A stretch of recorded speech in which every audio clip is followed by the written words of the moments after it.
안녕하세요. 오늘 저희가 함께 깊이 파고들 내용은 바로 스페이스X의 스타쉽입니다.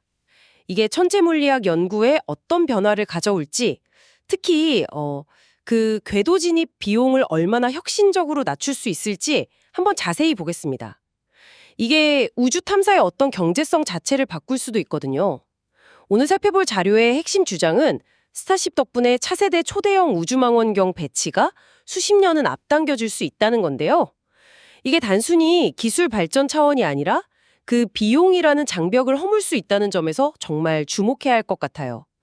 자, 이 가능성 속으로 한번 들어가 볼까요? 네, 그 점을 제대로 이해하려면 먼저 지금 상황을 좀 알아야 합니다. 2020년에 나온 그 천문학 및 천체물리학 10개년 조사, 보통 에스트로 2020이라고 부르죠.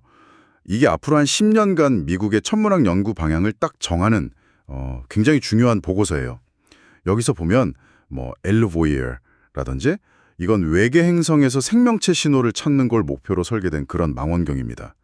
또 오리진스 우주망원경, 링스 X선 관측선 같은 정말 야심찬 계획들이 나왔어요. 기존 허블 망원경이나 찬드라 같은 것보다 훨씬 뛰어난 성능을 목표로 하죠. 와, 이름만 들어도 대단하네요. 그렇죠. 근데 역시 문제는 예산이에요. 이 망원경들이 성능도 성능이지만 개발하고 발사하는 데 들은 비용이 정말 천문학적이거든요. 그래서 이런 중요한 임무들이 실제로 발사되려면 빨라야 2040년대, 어쩌면 2050년대까지 늦춰질 수도 있다는 위험이 있습니다. 2050년대요? 와, 그럼 꽤 오래 기다려야 하네요. 네. 그렇게 되면 제임스 웹 망원경 이후에, 그러니까 2030년대에는 최첨단 관측 능력이 좀 부족해지는, 우주과학의 잃어버린 10년이 될 수도 있다. 이런 우려가 나오는 거죠. 바로 이 비용 문제가 핵심 병목인 셈입니다. 아, 바로 그 비용 병목을 스타쉽이 뚫어줄 수 있다는 거군요. 이게 단순히 로켓이 커진다, 이런 차원이 이상의 의미가 있는 거네요. 구체적으로 어떤 점에서 비용 절감이 가능한 건가요? 맞습니다. 이 분석 자료에서도 스타쉽의 장점을 여러 개 짚는데 특히 비용 효율성 면에서 보면 크게 세 가지를 들 수 있어요. 첫째는 압도적인 탑재량과 공간이에요. 100톤 일학을 실을 수 있는 어마어마한 페이로드 용량이 있거든요. 덕분에 망원경처럼 크고 무거운 구조물 있잖아요. 이걸 옛날처럼 복잡하고 비싸게 여러 번 접어서 넣을 필요가 없어지는 거죠.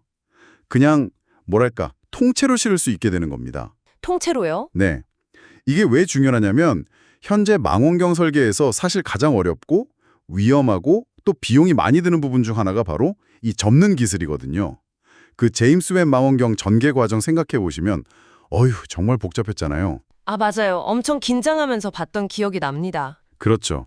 스타쉽은 이 위험하고 비싼 과정을 그냥 생략하고 그 위험 부담을 그냥 질량, 다시 말해 크기로 감당해 버리는 거예요. 자료 표현을 빌리자면 위험을 질량으로 대체하는 거죠. 이게 설계 단계, 제작 단계에서부터 엄청난 비용 절감으로 이어질 수 있다는 겁니다. 아, 그렇군요. 단순히 로켓 발사 비용만 사지는 게 아니라 망원경을 만들고 설계하는 그 방식 자체를 근본적으로 바꾸어서 개발 비용까지 낮출 수 있다는 말씀이시네요. 와, 이거 진짜 흥미로운 관점인데요. 네, 맞습니다. 그리고 둘째는 배치 과정이 단순해진다는 점이에요. 망원경을 접었다 폈다 하는 복잡한 과정이 없어지거나 크게 줄어드니까 우주 공간에서 망원경을 최종적으로 배치하는 그 과정 자체가 훨씬 간단해지고 안전해지겠죠. 이건 당연히 임무 성공률도 높이고 또 관련된 엔지니어링이나 운영에 들어가는 시간과 비용도 크게 아낄 수 있게 해주는 거죠. 네네, 일리가 있네요. 그리고 셋째, 이런 장점들이 다 합쳐지면서 아주 중요한 가능성이 열리는데요. 바로 망원경의 핵심 부품, 그러니까 거울을 만들 때 기존처럼 아주 가볍고 비싼 특수 소재, 예를 들면 베릴륨 같은 거요. 이런 거에만 꼭 의존할 필요가 줄어든다는 겁니다.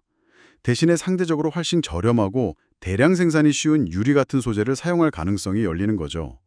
망원경 제작의 재료비, 또 공정 비용을 정말 획기적으로 낮출 수 있는 그런 잠재력이 있다는 겁니다. 와, 듣고 보니 스타쉽의 등장은 단순히 발사 시장에 경쟁자가 하나 더 생기는 그런 수준이 아니네요. 발사 비용 줄이고 개발 비용 줄이고 재료 비용까지 줄이고 이건 우주 망원경 프로젝트의 전체 비용 구조를 완전히 뒤흔들 수 있는 그야말로 게임 체인저가 될 수도 있겠는데요. 이게 청취자 여러분께 어떤 의미일까요? 결국 우주에 대한 아주 근본적인 질문들 있잖아요. 외계 생명체는 정말 있을까? 같은 그런 질문들. 이런 답을 우리가 예상했던 것보다 수십 년은 더 빨리 얻게 될지도 모른다는 거죠.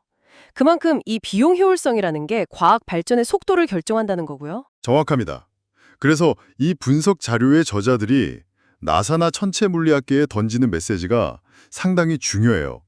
그냥 스타쉽 개발되는 거 구경만 하고 있을 게 아니라 이 획기적으로 낮아질 발사 비용과 이 거대한 탑재량이라는 새로운 현실을 딱 전제로 깔고 미래 임무 계획을 지금부터 적극적으로 다시 짜야 한다는 거죠. 네, 그래야만 2030년대에 우려되는 그 공백기를 메우고 차세대 우주 tum사의 황금기를 더 빨리 맞이할 수 있다.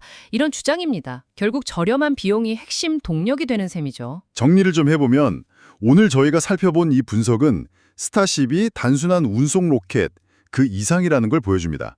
우주 과학 탐사의 어떤 경제적인 패러다임 자체를 바꾸고 그 진행 속도를 정말 비약적으로 높일 수 있는 잠재력을 가졌다는 거죠. 그리고 이 모든 가능성의 중심에는 바로 압도적인 비용 절감이 있다는 거고요.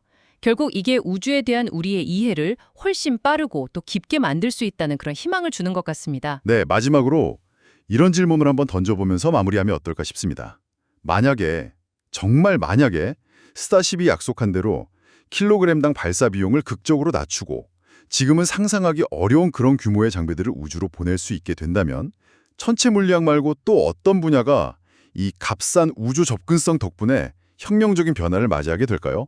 뭐 지구 환경 관측, 아니면 우주에서의 제조, 통신, 그것도 아니면 우리가 아직 상상조차 못한 완전히 새로운 산업이 생겨날까요? 이 점을 한번 생각해 보시면 정말 흥미로울 것 같습니다.